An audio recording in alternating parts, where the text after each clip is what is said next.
Content warning. Tales of Tupenia features some depictions and descriptions of violence, as well as themes consistent with abuse and alcoholism. These are not incredibly common, but be warned.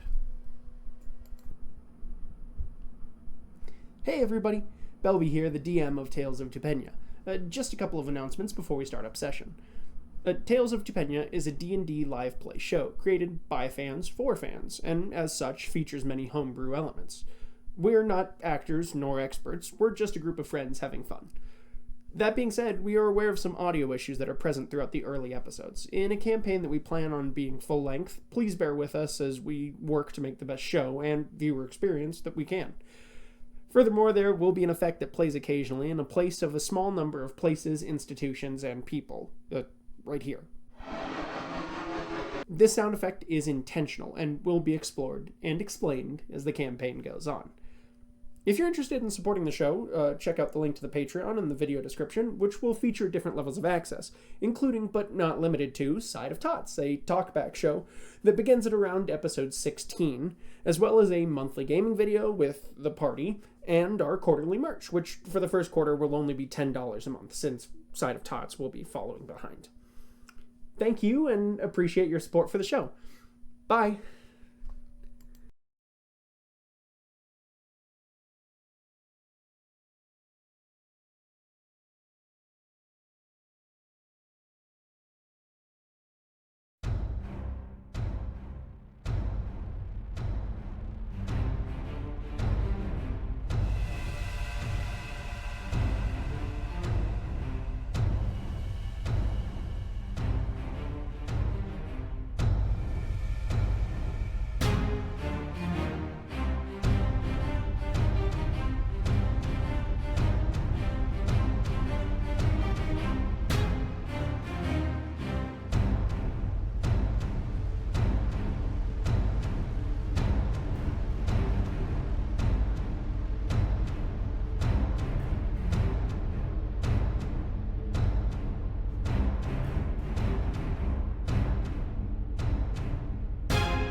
On the Lamani Islands, they say if the Hollow Mountain sings to you, you should always listen, for the song itself can carry you out to sea.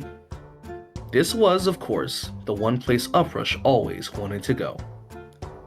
Dimitri Zephius gained the nickname Uprush from a young age, as he always displayed a surge of emotion and passion, strong enough to sweep away any who were ill-prepared for his enthusiasm. He's like an uprush of seawater when he talks, became the easiest way to describe him to seafarers, wondering why an 8-year-old might be hanging out by the docks so often. Aside from his enthusiasm regarding shipfaring, Uprush's mother helped with restocking seafaring ships that would stop by the islands, so meeting seafarers was the norm. This norm for young Uprush was shaken up when a young girl with curly hair made her way onto the island, proclaiming all the world's gold and cookies would be hers someday. From then on, Uprush and the girl nicknamed Cookie would spend their days together fantasizing about being adventurers out on the open sea. Cookie's father would take Uprush under his wing, despite the concerns of Uprush's mother. As he became a man, Uprush gained respect and camaraderie aboard the ship known as the Great White.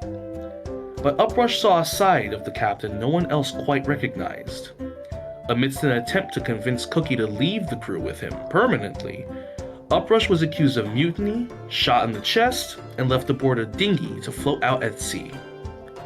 The last thing Uprush heard was the sound of his friend's voice, the splash of the waves, and the sound of the wind's song, all before reaching the unfamiliar shores of Balestone.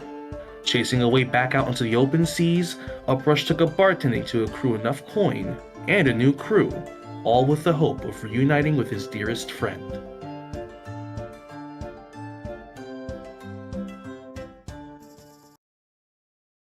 Born to seafaring merchants, Jack and Robin, hailing from Arigian and Calcary, neither of whom were willing to give up a life on the sea. Hector grew up barely 4 years before returning to the sea for a life of adventure. His youngest mentor in the clerical arts was a steward of the drowned, a medic known as Tim Callaghan. Eventually, his parents' honest merchant dealings led them into conflict with a pirate crew of a fearsome captain, where Hector's parents passed away tragically, with barely enough surviving members to crew the ship into the nearest harbor. Hector's friend Tim took him in, a blessing for young Hector that quickly was dashed as he was left with a smile in the main temple of the drowned stewards in the town of Cotton's Creek, to be raised by one Albert Sparrow, an older steward past his prime. Hector went on to become a fellow steward of the drowned, sailing the seas, protecting ships from the same fate that befell his parents. One day, a group of pirates captured him and stuck him in the upstairs closet of a seaside cottage, held prisoner for a week until the early crew of the Bearded Dragon found him, a crew that Hector has stood fiercely by ever since.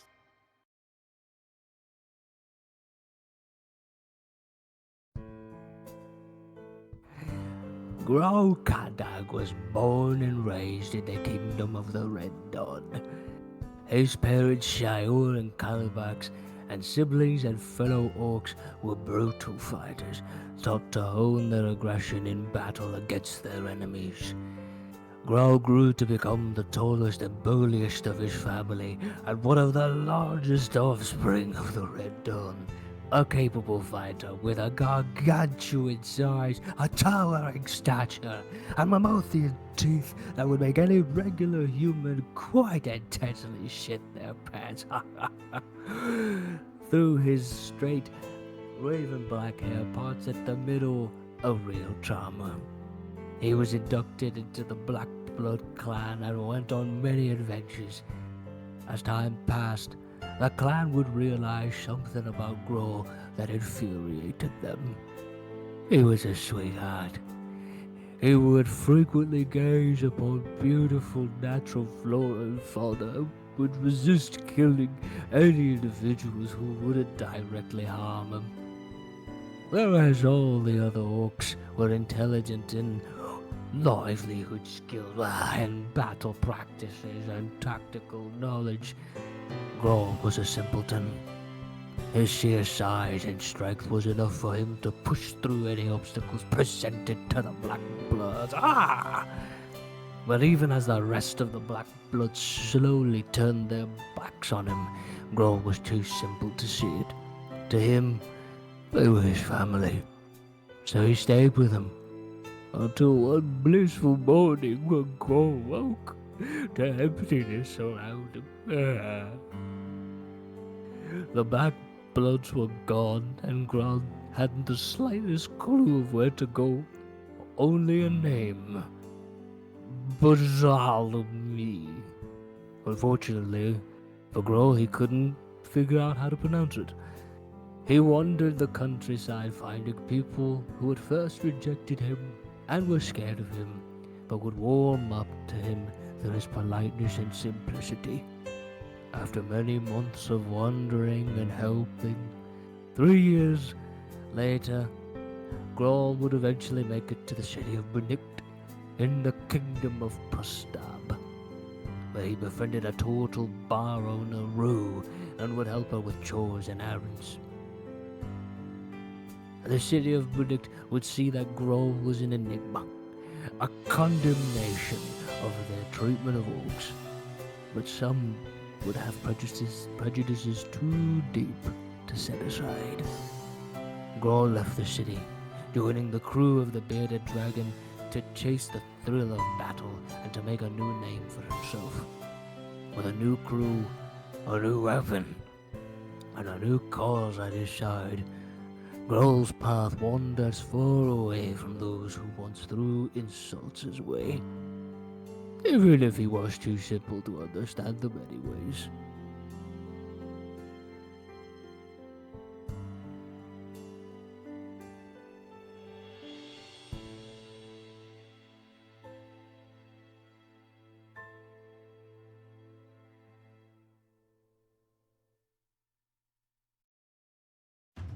Adrian Drake was born and raised in Winterstone.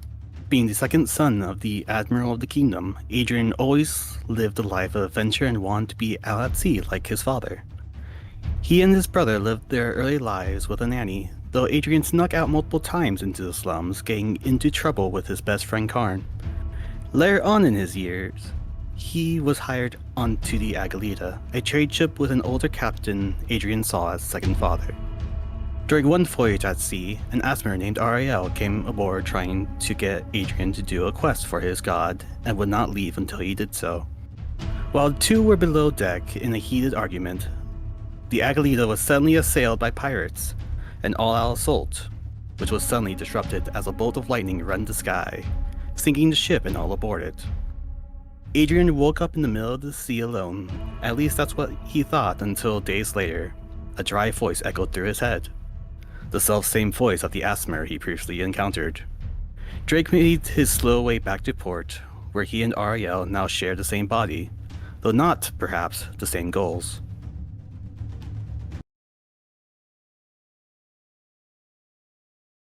I do not recall when exactly I became what we are today, but here be what I will share.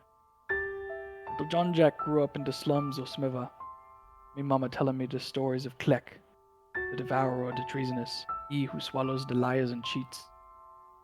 Never understood why nobody heeded the warnings. We couldn't even trust our leaders, those meant to protect us. Instead, the Baron took me mother from me. I found a new home in the old elf tree, and found a new family all my own. Then he took that away too. I escaped the town with nothing but my clothes, and a few friends. And me brother, in all but blood, I would have followed him to the ends of the world. And I did. And we were free. But the world took that from me too.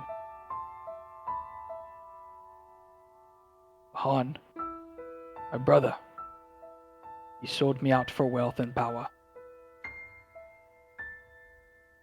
Under the thumb of the Baron of Bimbolo, the very man who took everything from me, I found if you take enough from a man, you make a monster. With nothing of the little boy in me left, the fish from my mama's stories spoke to me. I thought it a mere illusion, but it delivered us to new friends and freedom. I know it take more than fables to fix the wrongs of the world. It'd be taken more than the blood, sweat, and tears that has already been taken. It'd be taken something more. With me crew, we be feeding the fishes. Kidru grew up in a rowdy family. As the eldest of 5 children, he always hoped to keep an eye on his siblings. It wasn't easy growing up in the harsh cold of Satpia, but he was happy. Playing with siblings, ice fishing with his mom, and hearing stories of Satpia's heroics and grandeur from his father. Kid and his brothers, namely Kaivan and Kalir, loved these stories, and grew up wishing to join the military themselves one day. And when Kid was only 19 years old, that opportunity would come right to his village. Kid spent the following years of his life proving his bravery and his skill, and rising up the ranks of Satpia. But in doing so, he saw the nation for what it truly was, and began to doubt the actions he'd taken under a banner he once thought was great. It wasn't until the age of 42, 23 years later, that Kid met Jesse, a young Aarakocran boy he met in a village he was sent to enlist from. A young boy that reminded him of himself. That was his final straw. Rather than setting Jesse down the path he walked himself, he took the boy and they fled into the wastes. They wandered through a barren environment, hungry, thirsty, and left with nothing but time to think about the years wasted and the people he took advantage of. That the country he grew up idolizing and serving was corrupt. Kidru was ready to give up on himself, but he was driven by a responsibility to Jesse, to get him to safety. Crossing the waste, the two stumbled into the city of Zukamel, where they were discovered and rescued by the priests of the Albedic Temple. The priests were very welcoming and provided both shelter and care to Kid and Jesse. While the pair recovered, they were introduced by the priest to the Lambent Three, the moon deities, as well as their teachings. The serene grace of the Sapphire Queen, the strength wielded by the Copper Princess, and the willingness to change, championed by the Shattered Prince, which Kid resonated with strongest of all. After months of self-doubt, that message drove Kid to remake himself as a missionary, a wanderer, and a tool of this change, leading him into new lands, new struggles, and a new path to redeem Tupenia, as his gods and he seek to create.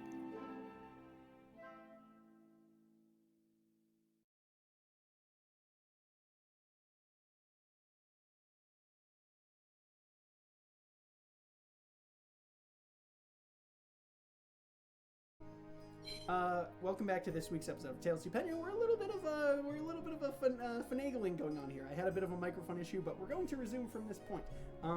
The party had just defeated the generals and found Uhura, a long-lost pal of Jean-Jacques.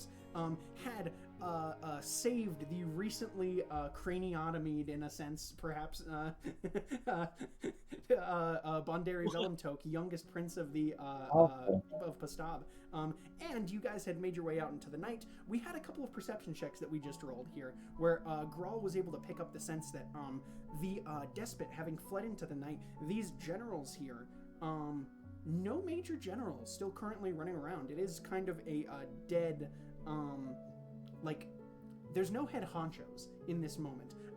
Able to pick up on the gravitas of these people, and Uprush, rolling a rather good perception check, gathered that there was no that the groups that are being conscripted in this moment are different from. There is a large force that is being also gathered. So it seems like it's an all hands on deck sort of situation for this defense. Supposedly them having, which leads you to believe that there is a sense of that these guys may know more than they're letting on, if that makes sense. Like, they are disjointed, but in the know, if that makes sense. Like, they may have a better idea as to the numbers of the enemy that they are facing. We had a group stealth check here. Group stealth check, let's see. Natural 20 from Jean-Jacques, okay. 10 from Grawl, 8 from Hector. Let's see, so that is a group success. The middle, okay. Half for half. Yeah, Kind of crazy. I mean, yeah, I'll let the natural 20 carry one of the. You guys barely managed to make your way through the town here. Just in the sense of, not that you are, not spotted, because it's rather busy, but you are able to blend in, I think, well enough with the hurryings to and fro of different people that you look enough as if you belong here, that you are not actively stopped by any of the Garda here. You guys make your way back to your tavern, back to your inn. And so, sorry, what was the other thing that you were rolling there? You wanted to get insight onto something else there, Jean-Jacques. The people around you? Yeah, I was focused on what is there anything left for us to do that could disrupt operations further? Ooh, I guess we got a little closer with that information regarding all these people are kind of doing their own thing, kind of running into each other. It's a little bit chaotic, but these people know what they're doing. Yes, they've all got a sense. You can tell that there is a group sense of okay, we know that there is a thing that has already been put into place. You especially with the 28 insight, I think you gain the insight that the generals that you just killed were effectively the head generals of each of their regiment. The ones that were in the war room that you guys managed to fight. You have Which makes sense. It makes sense due to the timing, You have killed the heads of their regiments, right? So there might be individual commanders still left. You know what I mean? For different for individual troops and platoons and things of that sort. But the heads of their armies are down. So you're okay, even if the information has been now put out there, day of, they're gonna have a lot harder of a time than originally anticipated. Okay, good. Okay. Let's do. Okay, so you did a 28, and you gave me a 28 insight. With that, I will allow you to. Let's do a flat luck check. I'm going to want. Tell me whether you get 1 through 9 or 10 through 20. I'll take the 1 through 9. Wonderful. Give me a roll. 9. Brilliant. Exactly. Okay. Just barely. That is crazy. But perfect. Okay. So as you guys are maneuvering through the town here, the reason that I give you that luck check is that you are you get into the higher sort of area of town with all the sort of the prismatic towers, the fancy buildings, the elite, right? And you notice that there is currently a you have to like duck off the main thoroughfare actually, in order, yours had just been you just kind of gone somewhere that was just straight up the main thoroughfare as quickly as possible, because your thought coming in was like, let's get to the quickest inn and tavern that we can get to get out of the way of other people, right? We want to get off the roads, we want to not be spotted, etc., right? In this moment, as you duck off the main thoroughfare, you actually see that there is a small stand that is set up, and you see that there is a sort of official-looking, like a well armored Goliath person that is just sitting there, and they are currently, they appear to be guarding. They've kind of got their hand on the hilt of their sword, but you can pick up that what they're guarding is at this little stand. You like watch him go to duck inside, and he pushes the doorway aside, and you see very briefly through there that there is a doctor that is currently administering a vial to someone.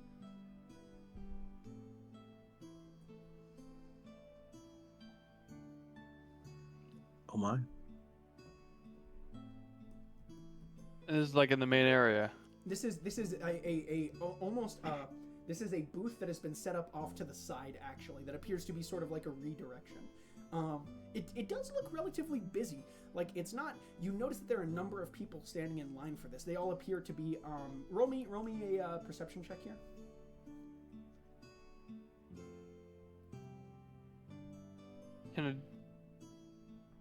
Or you could give, if you want to give an ally. Like an insight? No, I think this would be perception specifically. To okay, to perception. 15. 15. Okay, that's enough that it's. I think you can address the makeup based off of this. You're taking an eye of this, and like the people that are all lined up are all, like war-aged young men, right? Young men. Yeah, older that's men, what I was thinking. Right. Like this appears to be that their soldiers are getting something here. Hey, Zach. What's up, boss? I'm all out of juice. You see what I'm seeing? Ooh, yeah. And it disappears, invisible, and just squirts off. You take a second. Squirts off. Hey, he's a slimy little guy, man. I don't know. Yeah. Get a picture of that is. That's a choice of words. That's a choice of words. Hey, man, disgustingly perfect. They're slimy little guys, man. So you just and he like takes off. You take a second to as you're walking. You take a look through his eyes. He stops, and you can roll me right here if you would roll me a. Let's do stealth or dex. Well, stealth is dexterity based. You can give me a stealth check or a dexterity saving throw, whichever would be. By him? Yes, by tech. Okay. Yeah, it needs his physical stats. Yeah, I gotta get to his stats. Mm-hmm. Oh, that's something he's good at. Yeah, stealth. Yeah, he got one. He got bonus to stealth. Okay. 12. 12. It's not a particularly high DC. You do notice that there is like. The doctor inside appears to notice as the doorway, like he times it well so that he goes through as this sort of officer is entering again, but the doctor does appear to hear some sort of rustle. He stops for a second, but he's invisible. He can't see anything. Yeah. Appears to dismiss the invisible centipede. Right. Appears to dismiss it. Turns back. And you notice that in a box that is just sitting there like a crate, or a number of the color itself is dulled.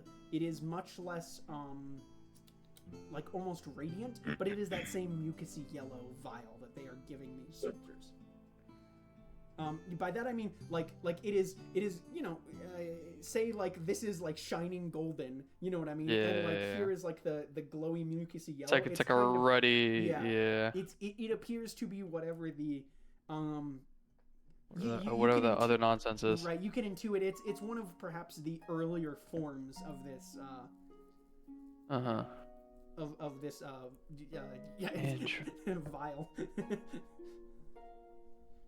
Attack, what do we think we're doing? We're just gonna cause some chaos, or do you want to muddle the mixture and see what your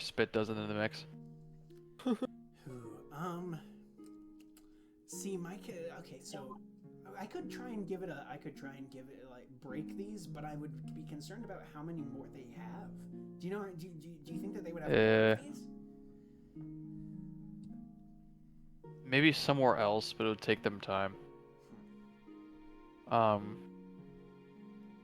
You could have just added a dose of poison to each one. I could. All right, if you think that that's reasonable, yeah. I don't know. He's gonna. I'll leave this to you. We don't have the juice to take on a side quest right now to do this. All right. Well, At least I don't. Yeah, I'll hang out here, and to be honest, I can just hang out here until you hit me back up and let me know what's what. Yeah, good deal. And report back. I'll give you whatever I can get. All right. Thanks, Tack. You just hear, you hear his trademark sort of as you fade back out. Wonderful. So the party. Yeah, I'm gonna relay to the rest of the party. It's like, hey, they're administering the juice to the soldiers. Oh, We should probably do something about that. Is that a euphemism? No. You know the glowy yellow gross stuff that they had over there? Yeah. They're giving it to the soldiers. Same stuff? Ooh. What's gonna happen? I have no idea. Something gross, probably. Fuck. I assume we have our people with us. Your entire group? Like we cloaked up like Yeah. Bondary and the same stuff that they used to this guy. Maybe their entire army will turn stupid. I highly doubt that's what they're doing. Yeah, no. Low turn, like, oh my god. Shorter than me.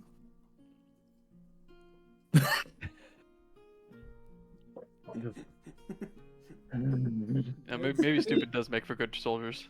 It is. I mean, it's obviously bad. It just, I kind of agree with the I don't have anything. Yeah, we don't have anything to can't take this on right now. All right.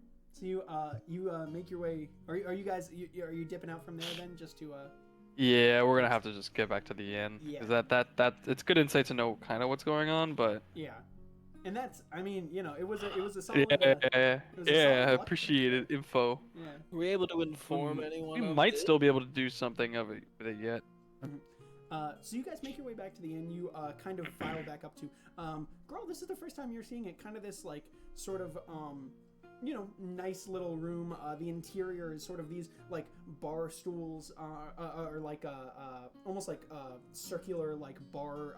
What are they called? Booths that are set up all throughout here. There's sort of this Genasi woman that's administering food out here, but they kind of just you guys are just able to squirt up through. It doesn't look like it's very He said it again. I did it again. He really said it again. He did say it again. This time Tech wasn't here. So you guys. I know we're sneaky and slimy, but come on, boss. Yeah. So you guys make your way up to the room. It doesn't look like they're paying very close attention. These barkeeps and such, just because, obviously Night of War. And so you guys make your way up to the room. You have your. Are you guys just going straight to sleep? Or are you guys going to speak amongst yourselves? I think we should definitely have a chit chat, but yeah, I don't know. Right after that, we're gonna be the hay. An hour in, I might spend an hour doing a flock of familiars or something once I need those 2 spell slots back. But other than that, I really can't think of anything else I could do with the night. This would be a long rest when we take the. This would be a long rest or a short rest when we take. Okay. I imagine the first hour would constitute a short rest, and then the rest. Yeah. So I would start getting stuff back. Okay. I don't know what would happen, but Brawl would take a second to find a time to kind of find a little peace and quiet and just fuck around with his little fires. With the fire again? Yeah. Yeah. Wonderful. Give me a, let's see, druids are wisdom. Give me a wisdom check here. 9. 9. Okay. This guy. So, you go to you're trying to do the you're sort of back to the like the Spider-Man, like the go-go web sort of stuff, where you're like sitting there and you're like okay, I have figured How do I out shut how web? when I am angry to manifest it. You know what I mean? You're like, okay, when I'm raging, I can get the shit going, but like, how do I make it manifest when I'm just like chill? Not when I'm raging. Right. So you're like trying to like you're like calmly. No. Simply fire, you're like let me find inner peace, and then your mind goes blank and you try and create fire and you cannot envision the inner flame that it's just like you're having a lot of trouble like getting the start. It's like it's sputtering. You keep like it's you're going to blast fire and smoke comes out. God damn it. Whatever. Look, bro, you haven't figured it out by now, and I make it like the illusion of a fire. Come on, like even I figured this out by now. Don't think I don't need your shit right now. It's not real. I just thought that would make you mad and make it work. Good luck. Point taken, I'm out of here. That's not real. Point taken, got it. I'm out of here. Just keeps trying, but won't get it for the rest of the night. And then he just like turns in whenever it's time to do the long rest. All right, wonderful. Let's see. So, Ariel, are you attuning to the weapon that you just got?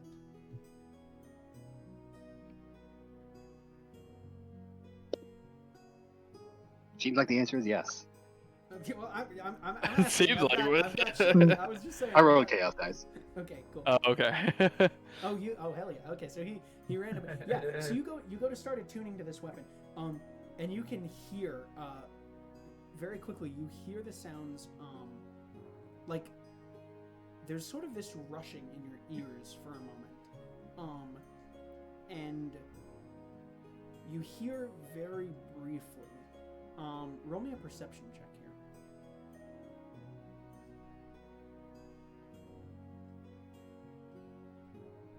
here. 21. 21. You hear very, very distantly the sound of what sounds like a closet, actually, just in the distance. And then you hear low and in your voice, you hear, "Good day, master. To what do I owe the pleasure of finding a new ruler?" He got his own shards. I think that one has me more concerned than shards. And touch. It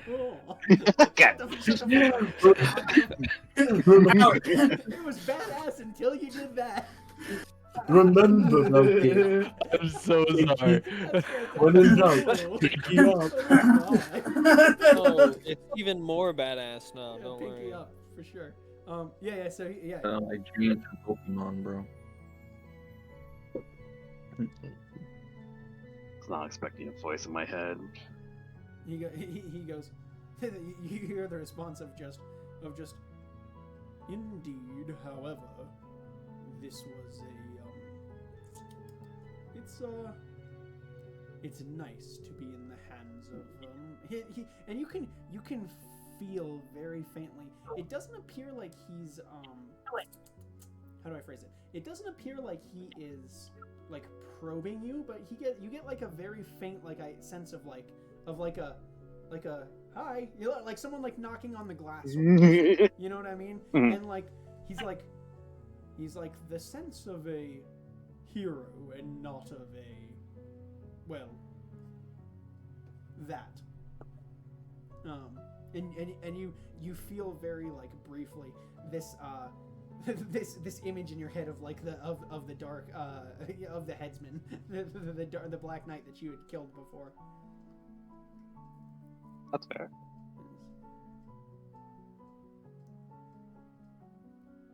Alright, so where are you called? The what? Where are you called? Well, in my time, I was known as the Heretic. Now, I'm still the heretic, but the sword is known now as Vindication.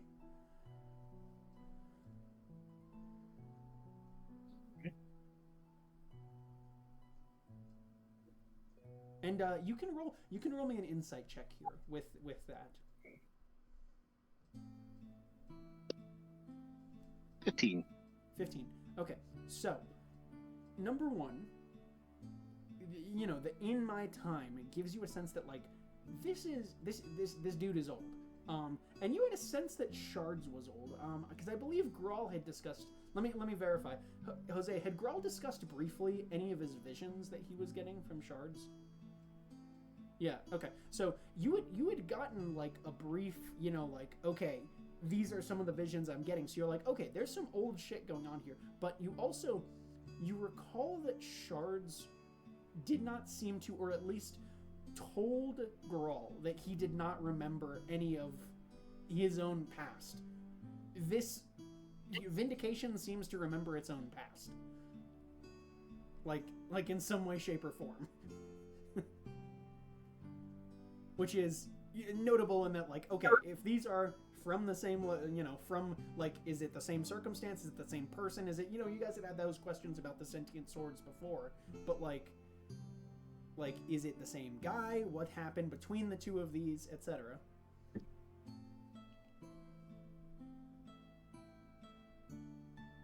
Interesting.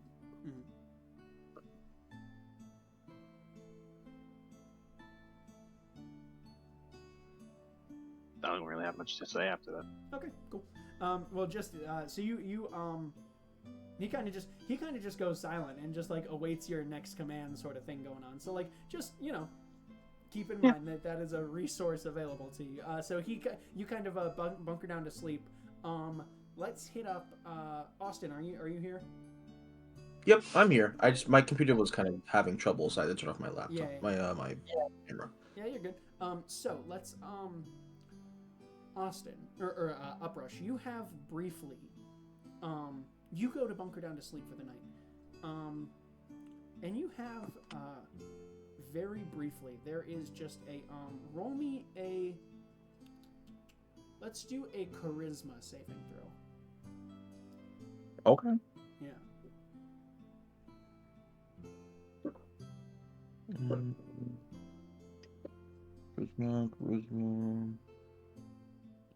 Okay. It's gonna be a 16. 16. Okay. You pass, and you feel you're in a dream of yourself with your previous crew upon the sea, and you know you hear the singing winds of the Lamani Isles, and you can feel the fresh ocean spray on your face, and your dream begins to turn darker for a moment, but you snap out of it, and what do you think Uprush would think his most victorious moment was as a sailor thus far? Oh, his most victorious moment as a sailor? Yes. Probably the first day he ever shipped off. Like when he actually became part of a legitimate crew. Right, and so it was like none of them, like the moments since then haven't really stood up to the original like I have made it, I am on a ship, I am joining a crew for the first time. Mm-hmm. Wonderful. You see there before you, your if you could, you see there before you your first mate. You would actually have been serving under them at this time. If you could describe your first mate. First. Oh. Yeah. Oh. Okay. So my first mate would be a. Did I write it down? Oh fuck! Did I write this down? Oh yeah. Okay. So, first mate, she kind of goes by Cookie. Okay. Cookie is her nickname. That's what he calls her. She hates that name, but she tolerates it from him only. She's a darker skinned, very short, curly haired young lady with just bright green blue eyes. had the fury of 1,000 suns in her. There was a hard worker who loved treasure, absolutely loved it, and they were very close from day one. But she used to give him a lot of shit. And this is a human, Yeah, a human woman with some kind of a frog motif going on with her outfit. Okay. And you see Cookie there before you, and you kind of hear her just like, "Hey, Uprush, we gotta you gotta get batten down the hatches because we kind of need to like head out like as soon as possible. There's kind of a storm on the horizon, and we gotta go. So, All right. Speed up. And like you see her like she's kind of got like this like nervous energy a little bit to her as she like kind of like sprints around, but like you can tell that she's got a very friendly way with the rest of the sailors where like she kind of like will clap one or two on the shoulder as she walks by and just like you're losing it Tim, grab the rope, and like very quickly like getting invested in the rest of the soldiers. But you can tell that she's a very great a very charismatic figure to the people around her, able to sort of summon them to their own tasks very quickly. And you kind of see as you're rushing around the ship, you see that there is this moment where you pass through. You're passing through. There are two towering cliffs sides next to you, where you're passing through one of the gaps between the islands. And you see the moment where there's a small gap in the cliffside where the sun comes through and radiates off the water, and you can see as you hit it, it comes through and it's like almost a darkened, like as you're passing through it, the pass itself is darkened, but as the sun hits the water and radiates in front of you, there's this prismatic sort of rainbow and light and color that radiates across this whole sort of chasm that you're passing through. And it's only visible for like a moment. The second that a minute or two later you pass through and the sun passes into another portion where you can no longer see this sort of reflection. Only at this specific angle, only at this specific time of day. And you feel in your soul that sort of like, this is what's out there. Like you on your first day travel, this is the there is more out there for me to see. Ain't that the truth? And with that, we snap back to the present moment. You get your long night's rest. Let's do. You guys all awaken from your rests relatively effectively, except for you, Jean-Jacques. In this moment, you have as you're bedding down to rest, you have, a strange series of dreams where you feel the, you're you, and you're tiny, and you're walking along as an orphan through the town before, and you see before you the hearthwood tree, Mama Toomba's hearthwood tree, except it grows large and strange, and as you're wandering through, there are pathways to different areas of the tree that you had never seen before. You can feel yourself, and you see before you Uhura as she is now in one of these, as you're walking through these strange pathways, and you see her, you see that moment where the mask comes off and her face is blank that you just experienced in this last battle.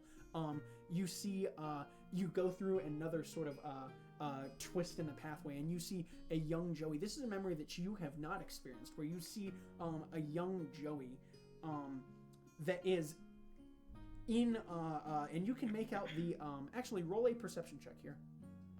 Yeah. 16. You can make this out to be one of the woods of Tillydale. So you were seeing this moment, and it is not one of the moments that you got from Ahura when you were in her memory there. And you see Joey, and this is as he is learning to fight with his staff, with his like monk getup. And you can see him dueling Brioni kind of like sliding and slashing and like spinning, like all to get an advantage on him. And you see him like waving his walking stick around and blocking her daggers at every angle. And this is maybe a like 16-year-old Joey. Oh. And like I'm like way behind the curve. Huh? I'm way behind the curve. Right. And you find yourself passing through there. You walk through another little angle of the hearthwood tree, and you see Bahan before you. A Bahan slightly younger than when you guys split. And you see that he is sitting there. It looks like he's almost, which is weird because you're in a tree, but you're also in all of these other places. Like it's almost like you're walking along the limbs, like through open chambers, but the chambers themselves move and begin to become strange as you enter each of these new locations, right? And as you're walking through, so this tree, you see this sort of like cherry, strawberry sort of wood of the hearthwood tree go down towards and slowly changes into brick and mortar. And you see you see Bahan looking through a little window, just outward. You can see him as he's doing it. He's making notes in this book that he has in front of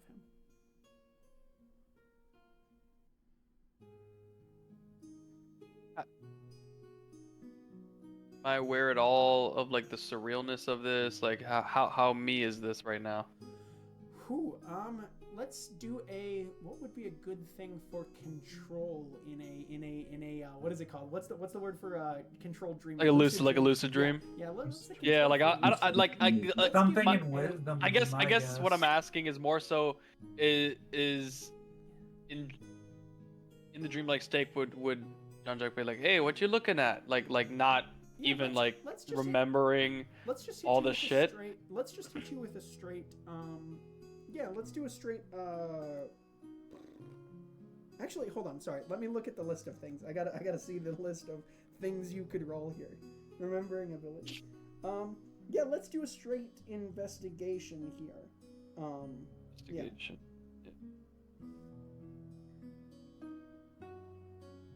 Yeah. Bad. 6. Okay. You kind of it's a dream, man. You are kind of being guided through this, but I don't think that you recognize in this moment that you are what has happened between you. So you are welcome to go up to him in this moment. Like there's nothing wrong. Everything is fine. Right. So you kind of what's go this up, bond? Yeah. Hey, what you looking at? And you notice that he kind of not like you notice he goes to point out the window, and you notice that as he does that, actually hit me with an insight check here. I will give it with disadvantage because of the poor investigation. Yeah. 6 or a nat 20. I think I have to take the 6 now. Brutal. Insight, so 6 plus 11, 17. Oh. You have my insight's huge. Holy shit! My insight is huge. I was about to hit you. I was about to hit you with that. There's one of the things that I have learned and enjoyed from some of the D&D that I have watched, and it is the what you don't see.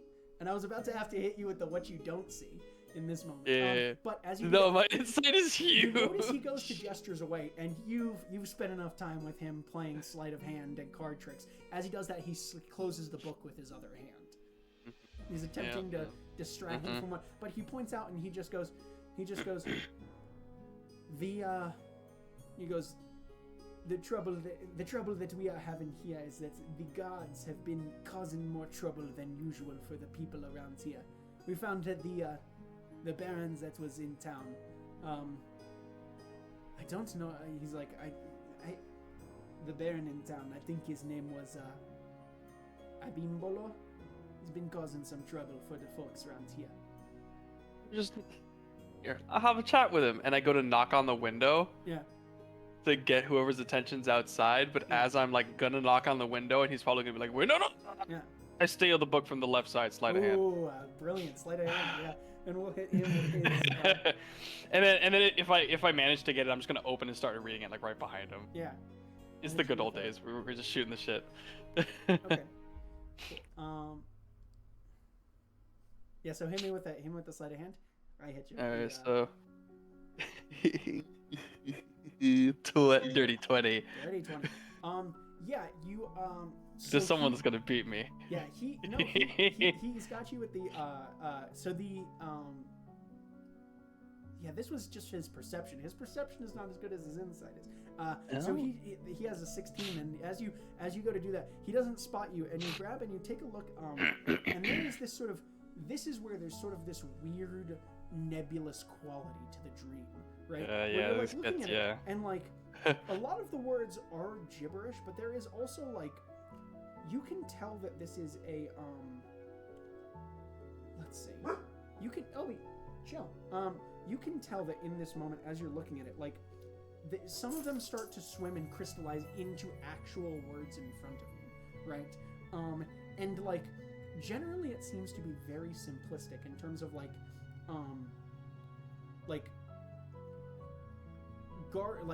guards obviously don't help people, you know what I mean? Like he's making like simple notes on the outdoor sort of thing. It seems like he's almost writing like a manifesto or something. And like it's like what's another, sorry, one moment. It's like guards not helping people, everyone individualized. Can it be fixed through simple means? Might need outside help. He can help me.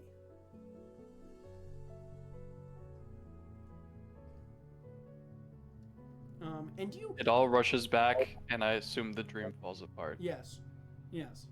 You kind of, you're reaching that like modern moment of like... Yep. Of like, hold on, Yep. wait. Who's he help with? Yeah, and you wake up. Yeah, goodbye dream. Right. So you guys all awake. This is the day before war. So, what are your guys' preparations in this moment? Check with check with tech. But for Change roll. I rolled a nat 20, so I'm still alright, I believe. Oh, you're still. I wouldn't even know about the war. Wow. Yeah, let's.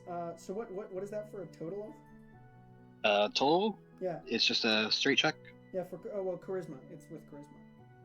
Yeah, it was straight check. Yeah. 25. 25. Jesus Christ. Yeah. You're still rocking and a rolling. It's still Ariel. The storm begins to like really thunder outside. It is getting There's that weird spooky. There's that weird lightning again. Yeah. Is it raining yet? Yes, and it is still raining. It is that sort of acidic rain that is still being propagated, even with Ariel storm in this moment. What's it called? Grawl wouldn't even know that there is a war or anything. Like he's just kind of like. Yeah, Grawl's chilling. Yeah, he hasn't gotten updates. Yeah. Probably you see all these. You had seen all those people bumbling around the day before, and you're like, "There's a lot of soldiers rushing a lot of places." Okay, yeah. I just kind of turned back to the party. I'm like, what seems to be going on here? Oh yeah. Oh right, we haven't. We're staging. You don't. Oh. What's a coup? We're overthrowing the government. It's the sound a pigeon makes. I'm pretty sure they don't even have pigeons in this area. They don't. Anyway. Most of them get eaten as squab, but you know they're a little bit more cautious here. So Pigeons taste good. What do you mean we're throwing? What do you mean we're throwing the government? You know how all people Placing it. who are here are bad leaders? You know how all the leaders here are just bad people? Yes. No. Maybe. Well, they are. The leadership here is bad, so we're going to kick them out of their houses. Why would we kick them out of the house? Why don't we just kill them? If it comes to that, that is on the table. That is the backup plan if they don't want to leave their houses. No, should we kill them? I'm not gonna tell you no. Just like the widest smile forms on Grawl. Alright. I'm gonna go outside. You do that. You. For the record, oh, sorry. I was just like, saying Uprush sounds plucky. Actually looks rather tense. So you sound upbeat, but you look invested. Mm-hmm. Okay. Wonderful. Like, I'm gonna take a walk. Okay. Get some fresh air. You're welcome to join me on my walk. A very enthusiastic walk. Mm. Okay, so you're taking a look inside Tack, what he's been up to. So he sort of reports back. He's been just tracking currently the amount of like physically, because his first thought was, okay, let me first get more info. I don't think we have enough info, right? And so he's taken a look at it, and Jesus, hiccups.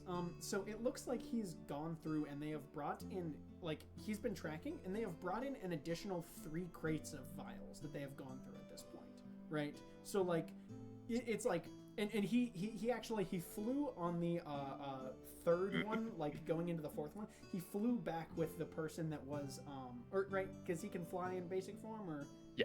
Yeah. No, he could, like, at will turn into a bat. Right. But yeah. no, he cannot fly in his basic form. But he can climb as a centipede, fly as a bat, swim as a toad. And how long does invisibility last? Is that? It's at will. His invisibility is at will. Did we verify whether you could do that in the other forms or not? No recollection. Yeah. He's a shape changer. Like, Yeah. He's used action to polymorph into a beast form that resembles a bat, centipede, or toad, or back into his true form. Oh, so it's Invisibility. Quasit magically turns invisible until it attacks or uses scare until its concentration ends. Yeah. Okay. Any equipment it wears or carries is invisible with it. Yeah, so they seem to be not mutually exclusive. Right, like interchange. Yeah. And Yeah. I think the form like a beast is also very. It's like he's still a quasit. He's still a quasit. He's shaped like a bat now. Yeah, In a horrifying but he is. Yeah, anamorphs. but it's not an illusion. He is shape changing into those things. Yeah, in a horrifying animorph sort of way. Yeah. Has become a bat. Ugh. So anyway, he takes off invisible, and you notice that on the third to fourth, he's following them back. And it He squirts into the shape of a bat. It does exactly. And you notice that like back at their this sort of camp that they're bringing back the empty crates to, there seems to be like they have gone to. He was at the Walgreens watching the distribution of like flu shots, right? And like now that he has followed back, it's like there is like a large center here that has a number of these that are like currently. It looks like it's currently about 70% depleted. The stores that are here, like about 70% of these crates look like they are emptied, with empty vials. And so he kind of takes a look back to the and that's you catch him as he's investigating around this sort of warehouse like center to see if there's any way that he could like potentially fuck up, like drop something. Like you see him, he's like currently like running through like a catastrophic warehouse collapse. Right. He's like, can I drop the beams? Can I drop a rock? Are there ways in which I can physically shatter multiple of these things? Seems to be what he's looking to do. Doesn't appear to be having a lot of success with it thus far. Mainly in that he is very small and the things are, Yeah, he's small. Yeah.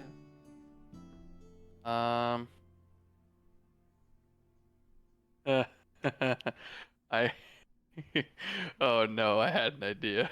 Oh, okay. Oh boy. I'm technically not out of juice. Well, it's the next day, but I realized I technically wasn't out of juice last night. Okay.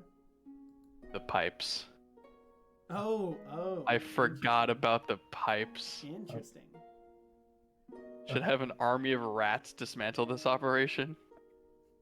Yes.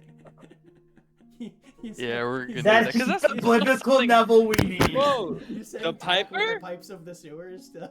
Yeah, I have this item called the pipes of the sewers. I haven't been able to really use it a whole lot. It's just because it takes time to like set up properly. We have an entire day and things to dismantle. Yeah, so I'm gonna like, I don't want to like. Okay, so I'm gonna obviously leave the inn. I don't want to summon them into the inn. That's gonna be a problem. I'm gonna go out back. I'm gonna go like in the alley behind the inn or whatever, or like in the little garage-ish kind of thing they had going. And for your I'm. cart and horses. Yep, and I'm just gonna start Okay, wonderful. And see what I could find. Yeah. Let's see, find the Piping pipes. away. Yeah. Yes. Okay, so the pipes. Yeah, let's take a look. Yeah, turn the pipes. Pipes of the sewers. Here we go. While you are tuned to the pipe, ordinary rats and giant rats are indifferent towards you. We will not attack you unless you threaten or harm them. Pipes have 3 charges. You can play the pipes as an action. You can use the bonus action to expend 1 to 3 charges, calling forth 1 swarm of rats with each expended charge, providing that enough rats are within half a half a mile. Yes. Yeah. I'm gonna blow all 3 charges. Yeah, so it can go through it. Yeah, and it can go for a half. Yeah. Because I definitely got all 3 charges by now. Yeah. So yeah. I think that this. So you summon a inordinate amount of rats. I mean, you know, it's a town in which there are a lot of you know, corpses and things that are produced on the regular. Yeah. You know, so there 3 swarms of large rats. And let's Alright, so it would be a charisma check contested by the swarm's wisdom. Yeah. To then now gain control of them. Okay.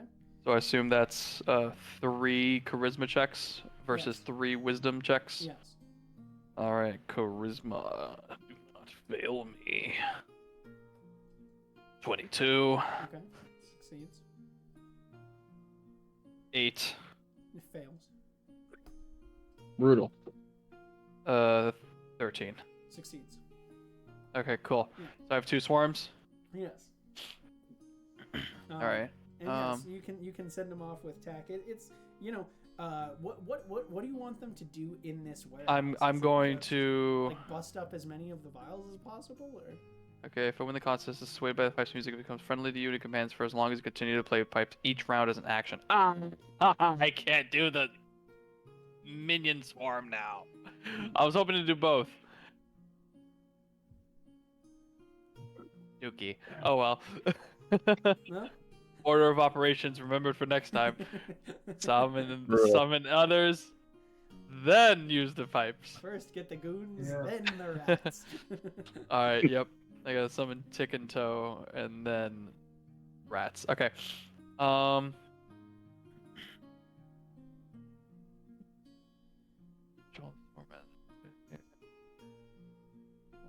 Friendly swarm starts to turn. It can't hear the pipes. Oh. But it can hear it for up to a half mile because that is apparent. The way it's like worded, yeah, it makes it seem like they can hear it a half mile away. Yeah. All right, so I'm gonna just go, my pretties, destroy all the vials in the city. Wonderful. So okay, so they're gonna go and try and get as many in the warehouse. All right, Wicked Witch. The rest of the city. So are you sending them to the first Walgreens? to the first to Walgreens, Right. then to the Amazon distribution center. Okay, cool. All right, so you're gonna start with the Walgreens first. Roll me a Just imagine that, like, just whatever, administering stuff, and then just rats. Yeah. The rats. Yeah, so you can roll me either an initiative check or a stealth check for these rats. Rats. Yeah, rats. Rat. I'm having too much fun with this. Okay, rat swarm. Unless they weren't 5e.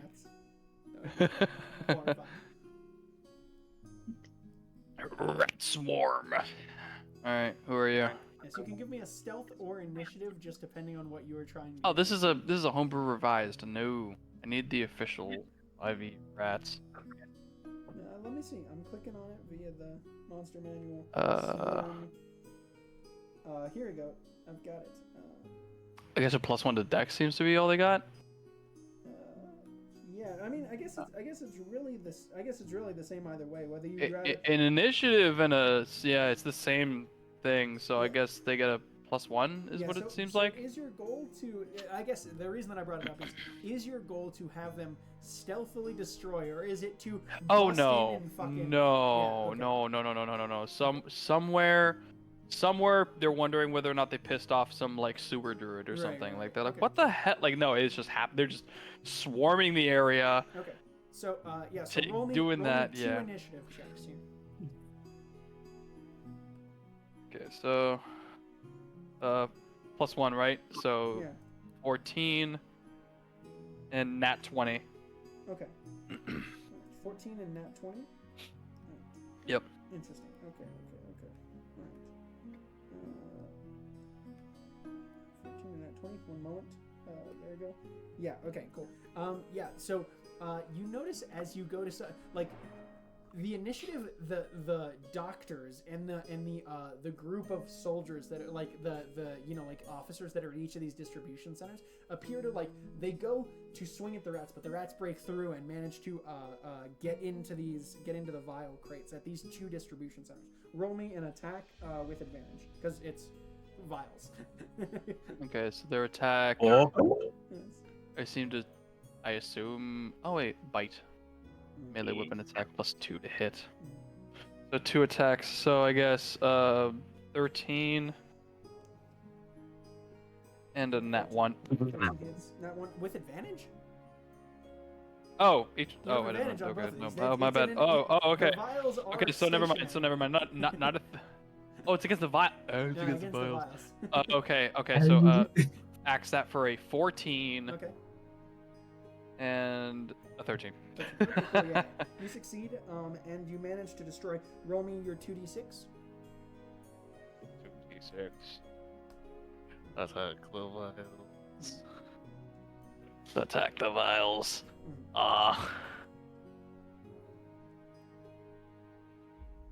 Each one is 2d6? Yes. Okay. So, And they're going to be separate because these are 2 separate. so 8 damage. Okay. And 3. Yeah, 6, nice. And 9. 9. Okay, 3 and 9. You said 8 and 9. Wonderful. Now, okay. Point of note. So now the guards come running into the room against your rats.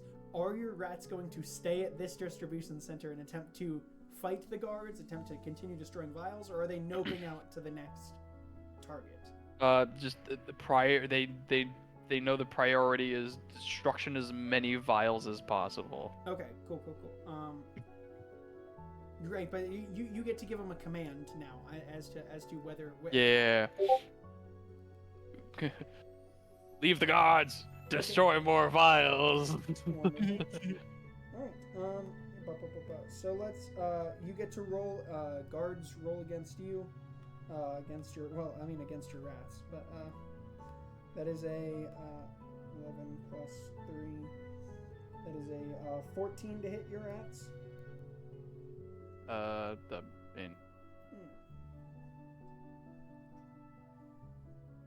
Pull it back. I have no clue why I closed it. That's a banana. Their AC's 10. Yeah, okay, so that hits. Yeah. They got 24 health. Okay, so 4 points of damage to the rats. Okay. From that first attack, and your Alright, second one. That's okay. So, one swarm's got.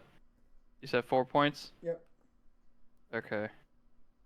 Swarm 1 has 20 health. Swarm 2 has 24. Okay, and then only a 9 to hit, so that other one's good. Yeah, one misses. Again. Yeah. Roll, attack again with advantage against the vials. Bro, have we considered having a combat where the combat is rats and vials?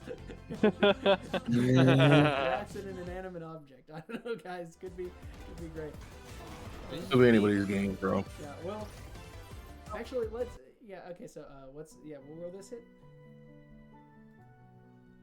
So the other one. 4, so 9 plus 2, 11. 11, yeah, And then- hits, and the other one. Next one is a. Wow, these rats can't roll. Can't 8. 8. 8 does not hit against the vials. Oh, The okay, 11 does. cool. We'll do. Let's do. How would we expedite this? I am going to roll a. I'm going to. Can I have Tack help the rats? Tax in the in the warehouse, right? Yeah. But he can start Right. destroying at the warehouse. Oh, he's not there yet. Right. Tax Yeah. can start Yeah. Destroying at the warehouse as best All as right. he can. He's just the only thing he can find is just a large rock, and he's just gonna start beating the vials in each of these crates with. Yeah. And the rats, by the way, they're like as they're biting into it, they're getting like like shards of glass up in their little rat. Oh. Rest in Fine. peace. Yeah. Rats in peace. Yeah. And so what I'm gonna do to expedite this is you can roll me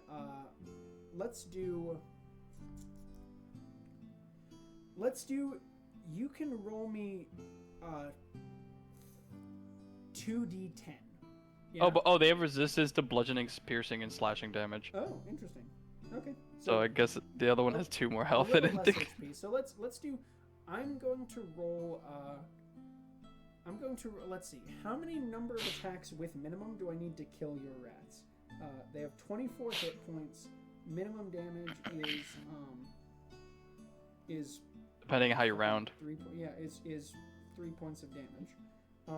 So they can take, what is that? 8. They can take 8 hits. So you're gonna roll me 2d10, and I'm going to roll you 3 attacks, or 8 attacks. And if I can kill you before, like within the 8 attacks, then we will reduce from the 2d10. Okay. Okay. All right. Okay, so 2d10. Yep. Roll me your 2d10. Alright. Yeah. 4. Miss. 9. 9. Okay. So miss. 4 and 9. Hit. Miss. Wow, those are shit. Okay. So that was miss, hit, miss, hit. Okay. So that's 3 hits among those. So that does not take down your rat swarm. Roll me another 2d10. Hit. Miss. Hit. If they're common folk, I realize if they're like just dudes, I realize the swarm of rats probably could kill them. No, these are like officers that are there. Oh, okay. They're okay. 4 and 6. Okay, so that's 10 from that one and 9 from the other one. No, the two other one did. I thought you rolled a 9 on your. I think it was a 4. It was like a 4 and a 9, so I think it's like a 13, 13 on the first one. And then Yeah, and this one okay, is 23. this one's 10. All right, wonderful. All right. Okay, so and then so those ones get you. So with that, you guys are finished off. But you remove what is currently, and then you can roll tack. Roll me an additional 3d10 here. Okay. So 23. 8, 10, 18, 8. 41. So 50. Okay, basically. So you are so of the Yeah, so it was an remaining 8, a 10, and an 8. So of the remaining 30% of the vials that have not been distributed, you managed to destroy between the rats and tack 50% of them. So only 15% more vials can go out right now. Nice. Yeah, and that is before all of your rats are destroyed and tack is found out, and they have now Yeah. there's now a armed guard contingent in the warehouse proper. And Gotta stop them rats. Yeah, so hey man, rats got killed. Tack got, Hey, I used the pipes. Yeah. Yeah. The pipes did a thing. and we have succeeded. Resources allocated. Okay. All right, so You during like that, good resources. so during that, you three are all going on a walk, right? Ariel, Uprush, and Grawl together. I was going for a walk. Okay, was it a separate walk? I thought you said you were going for a walk with Uprush and Grawl. No, I was just making a joke with Oh, okay. them going out for a walk. A Alright, very so- enthusiastic walk. Okay, so Uprush and Grawl, you're out on a walk together. Where are you guys heading? Growl's just enjoying the nature and things and just kind of looking around. This city is fucked, dude. It just, by the way, I don't know Uh, if I described it just, but there's a poetry to it that Growl enjoys. okay. Yeah, it is. There is this sort of like there's like this acid rain coming down that Ariel has like sort of conjured by his extensive Existence. Yeah, by his existence. There is a number of like all these battlements and things have like heads and bodies and things mounted on them. There are like people running to and fro. There's like the streets where you are nice. They're sort of this like paved sort of dark stone material. But yeah, you don't see an active lot of like most of the trees that are around are like in planters and look like they've been having a bad fucking time of it. Like there's not a lot around here that you can tell. But like let's see. As for like wildlife though, there are a number of like small like what look like they are somehow blighted beasts and birds, like squirrels and things. Like you're spotting squirrels that have like extra eyes and shit, like all around here. Yeah. Even in the worst of times, nature finds a way. Oh my god. Yeah, sure, buddy. Oh, this one's got 3 eyes. You're cute little bugger. You see it blinks its eyes separately. It blinks one set of eyes and blinks the other set of eyes separately at you. No. I'm gonna entirely look away from that one. I'm mostly the general areas that I'm kind of going around the whole perimeter of like the inn that we're in, just kind of like seeing what's happening all around it. Gotcha. Okay. Not necessarily venturing out far, just kind of keeping my eyes on the immediate vicinity. Yeah, I'll give you. So you had yesterday you had a ridiculous insight check on the previous day, right? You had something like a 20. Was that no? You had a 28. You had a perception of 17. It was 17, yeah. Yeah, so we'll roll that over here, and we'll allow you to. You can give me an insight check as well, and I'll pair the two of them together for what you gain here in this moment. Okay, sure. Roll this over here. Oh, that's much better. Okay. Oh, that's much better. Doing insight, you said? Yeah. Okay, yeah. So 21 for insight. 21 and 17. Okay, so yeah. All right. So you take a look around, and as you're, it doesn't look like the outside of this tavern is being paid attention to much at all. You do notice as you're watching sort of this outlying sort of a hubbub. You actually spot some of the you spot the red-headed boy that had stolen your guys' coin purses from the Posterity's Blade, and you see them like actively like you're watching as like these guards are like giving directions. And like they reach back to grab a scroll, like they're pulling out scrolls and reading them to use these missives. And you watch as very carefully the red-headed boy stealths up behind, takes one of the scrolls and replaces it with a separate scroll. And like appears to be switching some of their orders, right? For allocation of it seems to be like as the guards are directing, it seems to be like allocation of like troops, right? And you're watching as this red-headed boy is just swapping some of their allocations very, haphazardly. And it's yeah, so I mean and like you're also noticing that there are a number of like crates of things being moved through here as well. It doesn't appear to be the crates of the vials on that 21. But what it appears to be is that there is a these are just weapons that are being moved from place to place. You don't think that you would have much of a time, like, they're being moved by large groups of guards, so, like, starting something, you feel like would, like begin shit pretty much immediately, but you're able to, like, spot out, like, okay, like, they're moving, you see a group of cannons coming through that are being all moved together, and you're watching where they're going, so you're able to get, like, an insight on, like, okay, where are they putting the largest amount of resources? And it looks like where they're mustering them all is, I mean, to your knowledge, the troops of Kelkeri, of Pastab, and of Tillydale are all coming down from the north, right? You're watching as they are not making an attempt to guard the never eat soggy wheat, the southwestern border of Epilmar. They are mainly putting everything to the northeastern side of Epilmar. Interesting. Like they're putting main of the and you gather like it does seem that there's like that sort of like river that was away towards that area, and like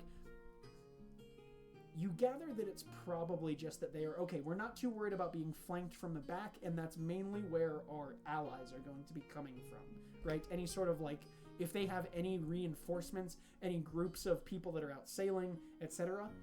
They're like, we don't need to protect that side. That side's good. We're putting everything to the northern side here, which I mean, you know, is knowledge in and of itself. Do I have another way to send a message to Mark? Ooh, I don't think you guys have any sending scrolls left. Unless you guys have. We didn't save one. I don't think unless you guys have access. I to don't think I've used mine. Oh wait, okay. So you guys did have two. So okay, I think we had used one originally for Brioni, right? We were when you guys were communicating with Brioni. Okay. Yeah. So then you should still have. Mm-hmm. So then you might still have one. Yeah. All right. I hand it over to Harper. Wait, however, we go back and get it from him. I'll send that information. Like they're reinforcing this. It seems like they're reinforcing a very specific side of the area. Yeah. I don't know why. Whenever everyone else is done with their actions, I have a horrible idea. Okay. Oh.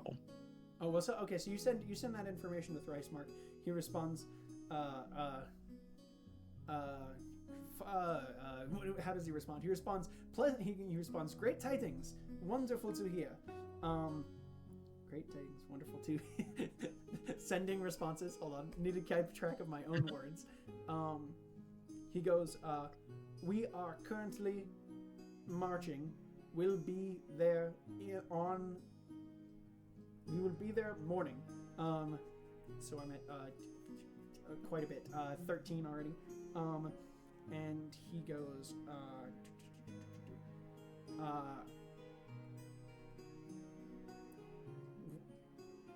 when you spot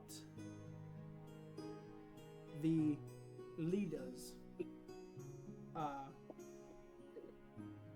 just send up sparks. We will distract. Sparks. Already killed their asses. I would say probably. I'm not trying to put on the message, but say killed. Oh, in the original. Killed important generals. Yeah, killed important generals. They are reinforced. Killed important generals. They're reinforcing. Is it northeast? South. Yeah, they're reinforcing the northeast. Northeast part of city. Okay. Despot escaped us. Okay.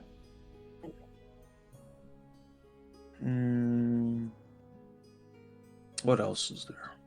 You've got a 12. I'm trying to think of anything else that I might be missing here. The prince. It's important at the very somehow not wanted. Still eluding what's the word? Attention. Capture. Yeah, I guess attention or eluding attention. Right. We've got a 9 left. Okay. Feeling a bit jittery about all of this. Oh, cool. Put some emotion in at the end. Wonderful. And yeah, so he's that when he responds the leaders, he modified. It would have been modified to despot. When you spot the despot, send up sparks. We will distract. You know, basically like he's trying to get you guys your well, not 1-on-1, you're 6-on-1. You know, and all right. Yeah. Wonderful. All right. So I will Okay, so what I'm going to give you guys here now, throughout the rest of the day, is you can allocate your time together to I think we can do one of a couple of things.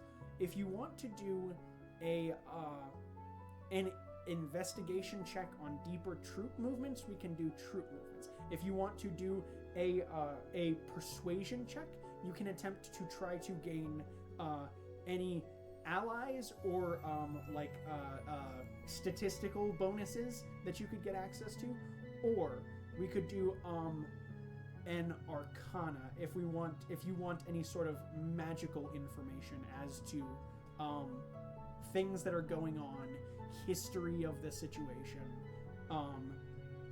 what they plan on you know, you know what I mean, like any of the magical effects here. So you guys can allocate all the rest of your time to one of those 3 avenues. So it would be so there's the actual physical and tactical information that you can gain and glean, meaning so troop movements, meaning specifically what they plan on doing with the allocation of these vials. The second would be, if you plan on getting any statistical bonuses or upgrades, meaning armor bonuses, any, magic items of that sort, or arcana Upgrades, for people. lore information. Lore / relevant detail. Check the old inventory.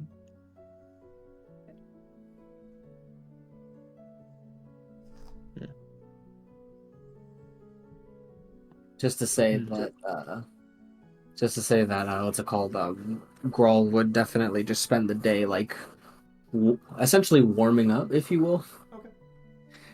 He'll just be Fucking stretching and sure. Going through It's the wet. motions, battle boxing. Yeah, you actually, if you do end up seeing him throughout the day, you will see him actually doing some slight, or at least attempting meditational work. Or I should say his version of meditational work. Thinking. Exactly, just Not thinking. they told Let me think go come and go. Head empty. focus breath. I want food.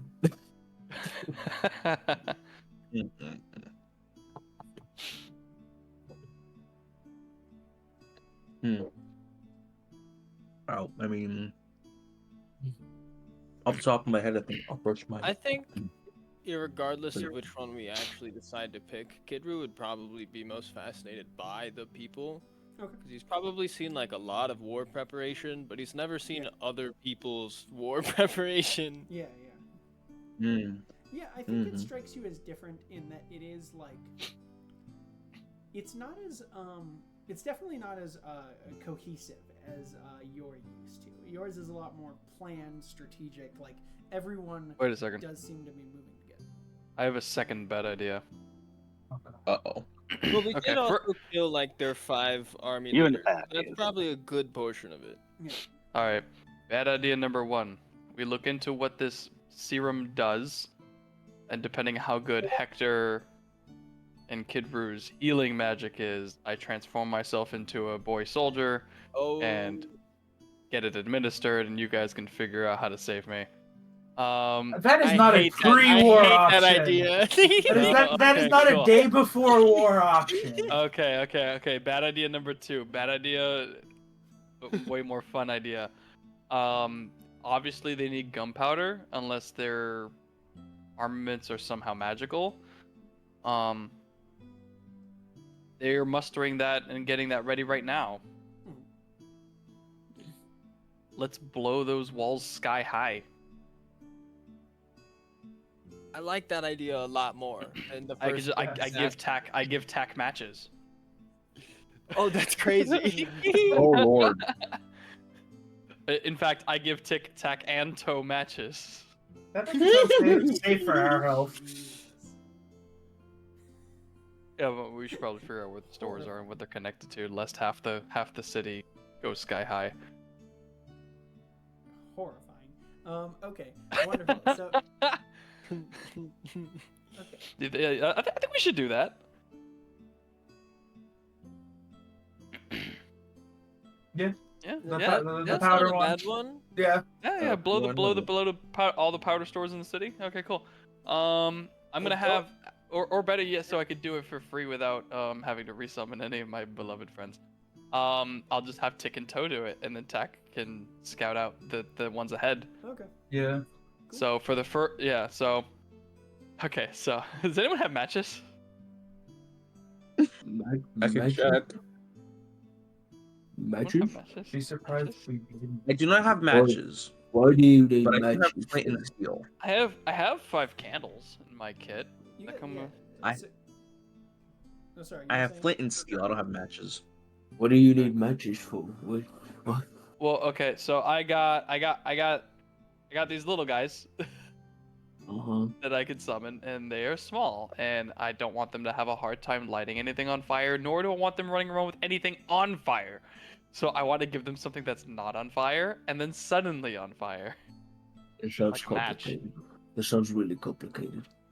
It's not complicated. Would you trust a demon with a lit match around powder kegs? Yes. Isn't that what you're doing right now? Jesus.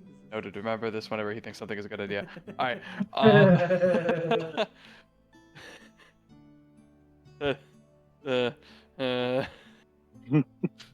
I'm stressed. Okay, wait a second. I could probably make my own matches. Well, I'm an alchemist. I'm gonna go make my own matches. Well, you do have. So you do have flint. What would you need to make matches? Dear God. Make matches. A little bit of phosphorus. Actually, A little bit of a small twig, a little bit of phosphorus, and it's gotta, you know. You do have those butterflies. I do.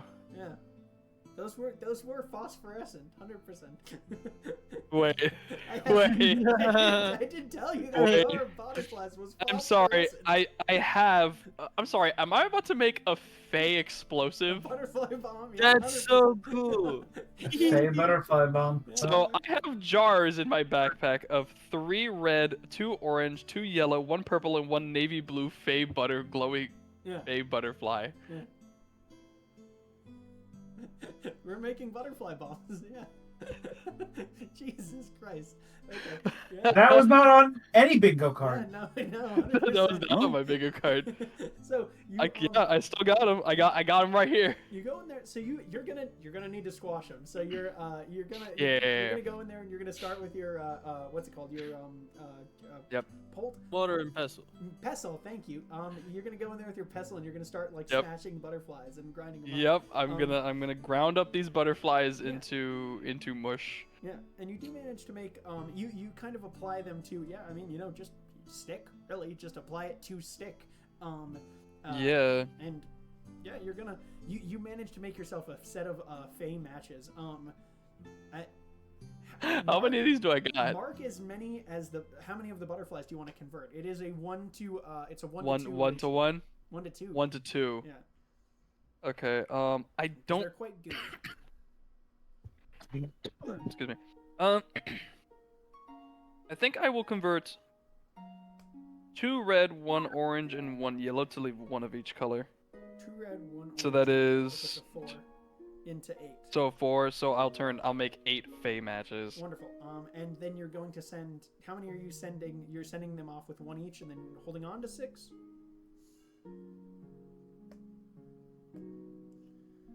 8. I'm making. Okay, so I'm gonna make 8 of these, and then I'm going to give 1 to Tick. Yeah. And 1 to Toe. Wonderful. And Because the thing is, if they go sky high, I could just resummon them with the flock of familiars. If Tat goes sky high, I have to do the whole expensive ritual all over again. So I'm gonna not do that. Wonderful. So you send them off. All right. You see Tick just like, wonderful. I can't wait to blow up some. So, I mean, honestly, just to blow anything up, it's a wonderful time. I'm not gonna lie. So sorry, Tack. Yeah, and Toe just. I'm ready, Blossoms. No, wait, hold up. That's not. Toe? Yeah, toe His is very high. toe is I short, can't get the very fat, has high the pitch. high voice, Yeah, I Tick couldn't get is the high taller pitch. and Couldn't get it. thinner and has There the you low go. voice. He takes off. I was like trying Yeah. to get the right high Toe. pitched voice, and I Toe. was like, hold up. If you do not eat this, Well, now I you will told me, get boss. you. Now you told me. I know, I but even thought about it. Now you told me about it. I know. I'm just covering my bases. I understand. I likely made a mistake. I gotta roll a check now. But no, no, damn it, Toe, work with me here. Do you see this jar of I'll work for pickled? Do you see this jar of pickled alligator? What was it? Yes. Eyes? Yes, pickled alligator eyes. Yeah, yeah. You see these jar? You can have the entire thing. If this match makes it to the part that goes boom. I don't know what that's gonna do to your digestive tract, but I am just as excited to see that go boom as I am to see these powder kegs to go boom. You know, he takes a look. He takes a look at the. You know, you ever like a small child? I know you do what I say, but like this is so much more fun. A small child deciding between two options, and one of them is like a very good option, and one it's do you want a bag of Skittles or 5 rocks you can stick in your mouth? And he looks at the match and he goes, I don't know, boss. That looks pretty tasty. You rolled a very low check here. It is a very low check. Because that looks pretty dangerous. Absolutely crazy. Fucking Christ. We're all gonna die today. Tomorrow. Whichever it is. I'm dying right now. Oh god. Lord have mercy. Because I don't know why you're bargaining. You're bargaining with a little guy who doesn't know a lot about this world. I live in a hole in hell. I've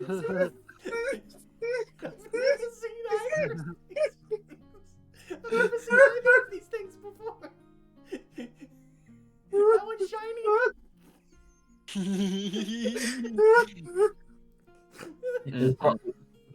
Can everybody see this? Yeah, you're watching him. You're Yeah. watching him attempt to negotiate Brawl- with the small Brawl- back closet. Yeah, I just want you to understand that like Brawl is extremely. He has like the biggest like. I'm Like uncontrollably laughing, crying, and coughing all at the same time. I think I puked a little. Hector was drinking some alcohol and is currently trying to survive because he's coughed on it. He's choked on fucking liquor. He's fighting demons right now. So am I!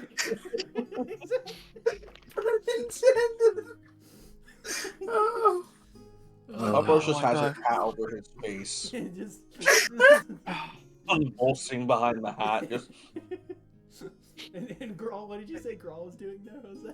He's just confused. He's just like, what the fuck is happening here? Alright. Oh.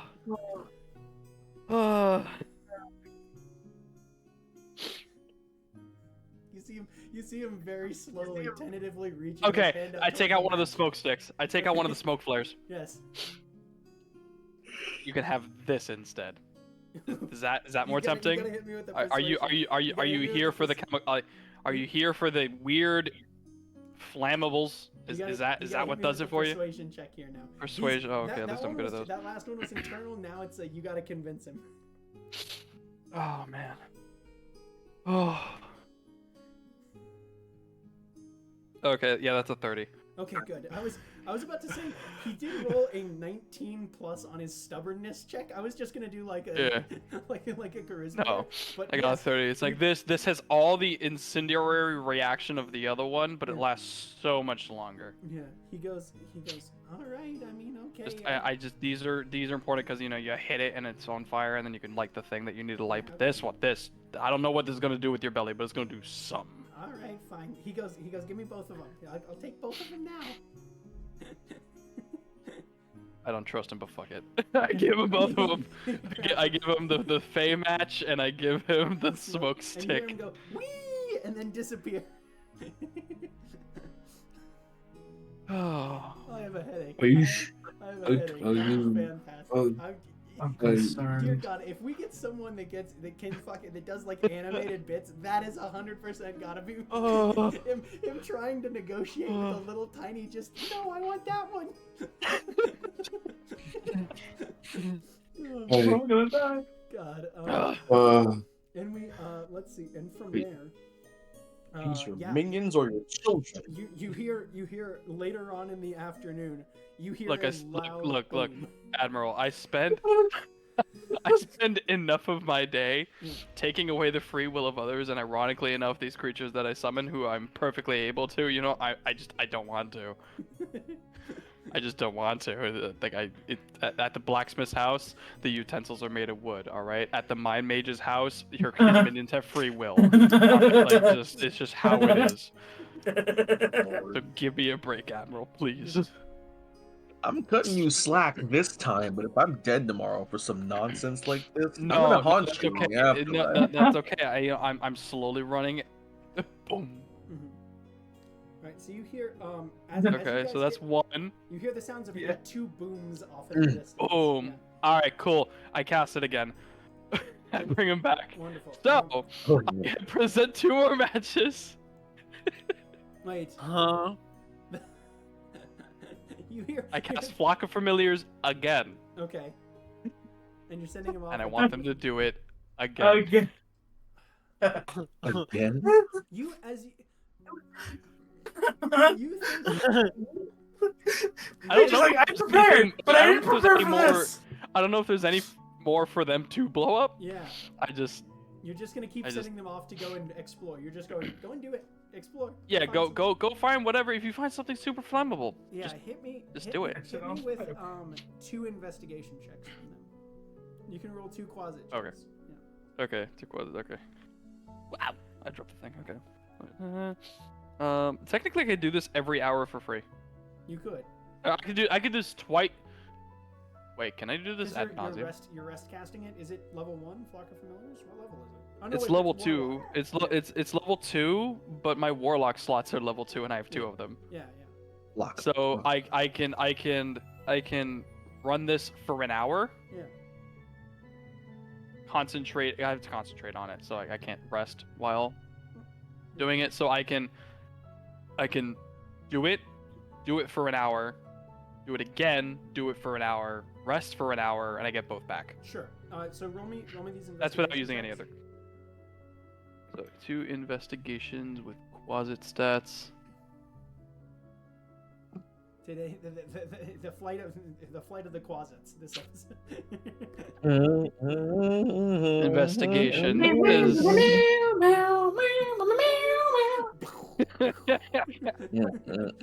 They're both with -2s. Well, technically it's 3 because Tack is looking. Right. Tack was looking originally. Sure. So yeah. But I'm only handing out 2 matches. It's 1 to Tick, 1 to Toe. Okay, so 15 minus 2, 13. 13, okay. 9. 9. Okay. And 12. 12. Okay. You said 13, 9, and 12? Yep. Yeah, okay. You do hear the sound of 2 more booms throughout the day, and then you gain the information. After that, you're like, I think they found pretty much anything that was internalized here. And there is, by the way, you can see that there are, it's just not, billows of smoke. Yeah, billows of smoke. It doesn't look like, there's no, and people moving towards those directions. The second ones are those other ones are significantly later than the first ones, because it seems that that Tick and Toe have had to spend the rest of their time evading the guards that were now going to protect those other barracks.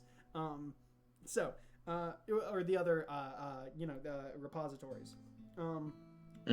As you get towards evening, you begin to hear on the horizon. You hear the sound of singing. You hear, "We'll sing a song, a soldier's song, with cheery, rousing chorus. as round our blazing fires we throw the starry heavens o'er us, impatient for the coming fight. And as we wait the morning's light, here in the silence of the night, we'll chant our soldier song. Soldiers are we, whose lives are pledged to Tillydale. Some have come. Hit me with a have come. Some have come from a land beyond the waves. Gods bless them, sworn to be free. My enemies. Lord, our ancient sire land shall shelter the despot's evil wave. Tonight we plant the guardrail here in defense of Tillydale.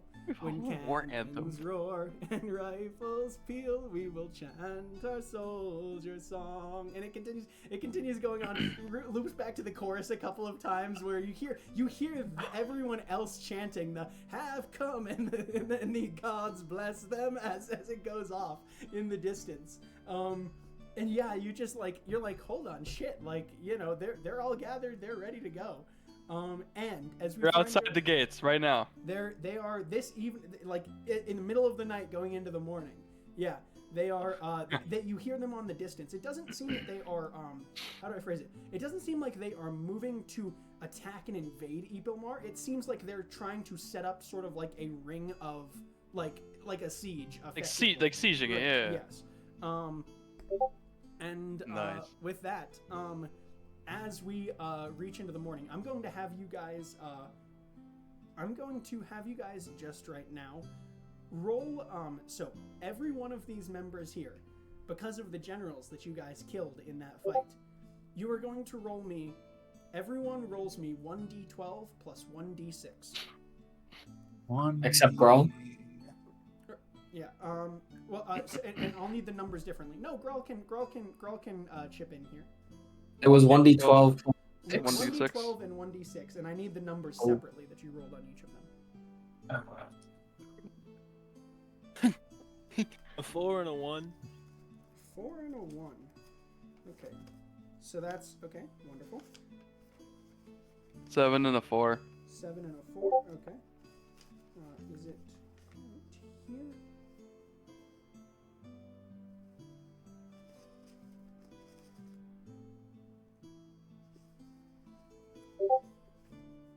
Okay.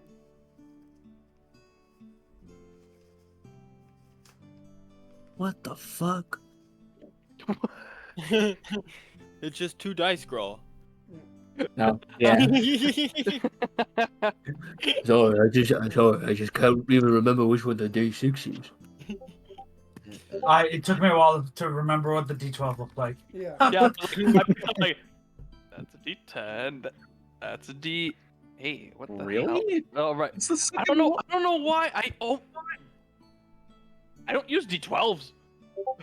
I think I've used them maybe like once or twice in the past like 7 years. Like, I think you use a D12 like on like a few niche spells and like a battle axe. Battle axe. So, Hater. give me. What was the 672? Hey, wait a second, Grawl. This should be your expertise. The D12. Yeah. Is that... I don't even know why it's called a D12. The fuck? Some stupid bullshit. That's what this is. Bruh. Some stupid bullshit. Oh man. That's the biggest number on the dice. 2800. In that case, it's a 20. 3600. No, that's a different dice, Growl. Fuck. 66. I'm gonna use it anyway. 6600 plus right, is that? Hold on. I need to make sure I'm doing this math correctly. Pause chat. Is the math? Is the math mathin'? Yeah, I think so. Yeah, 6600, and then 1800 on top of that is 6600 600. What's 66 plus 18, please? Asking me. 84. 84. 84. 84. Mhm. And then this is in 60s, so 84, 60. There's a lot of math here. Don't mind me. 84, 60, 85, 20. What's 185, 20, 180, 86, no, 87. Give me numbers. I got the calculator out. Yeah. Oh, okay, cool. So that was you've got it? Okay, so that was 80 actually, yeah, let me I'll start. So we had 8400 right? Cuz the 66 plus 18. Yeah, so 8400 and then give me a second. I'll start adding your numbers. Cool. So That's how much damage you all take? Nope. Oh my god. Oh god. Instantly dead. As a giant fireball lands on This the is how fucking much hand. damage the guy who was really tired from loading up gunpowder was as he was sitting on top of the keg. So 8400 And as the guys light the entire stockpile on below him, that's how much damage he takes. 8400 Jesus. plus 1080. Whoa. 8400 plus 1080.